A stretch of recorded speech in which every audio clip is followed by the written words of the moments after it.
দিন ধরে দেখো অবস্থা, দেখেছো প্যাকেট সমাধি পড়ে গেল। যাই হোক, অনেক দিন ধরে না সয়াবিনের তরকারি খেতে মন চাইছিল। আজকে বাড়িতে কেউ ছিল না, তাই ভাবলাম চলো তাহলে আজকেই আমার পছন্দের রান্নাটা করে খাওয়া যাক।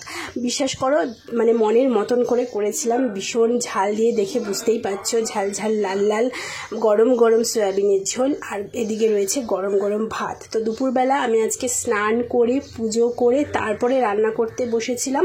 তারপরে রান্না করে নিয়েই সার্ভ করে নিজের জন্য বসে পড়েছি খেতে। তোমরা কারা সয়াবিনের তরকারি খেতে ভালোবাসো অবশ্যই কমেন্ট করে জানিও, দারুণ হয়েছিল। আর আজকে আর অন্য কোনো পদ করিনি, যেহেতু অন্য কোনো পদ করিনি, সন্ধেবেলা যেন আমার আবার খিদে পেয়েছিল। সন্ধেবেলা আমি আবার খেয়েছিলাম এই একই রকমভাবে। তারপরে সারাদিন এই সন্ধ্যে এদিক ওদিক করে কাটালাম। তারপরে রাতে ঘুমোতে যাওয়ার সময় একটুখানি টক দই মুখে মাখলাম। এখন গরমকাল আসছে, টক দইটা তোমরাও চেষ্টা করবে মুখে মাখার, একটা মানে সাজেশন দিলাম। তো ভালো লাগলে লাইক করো, সাবস্ক্রাইব করো, টাটা।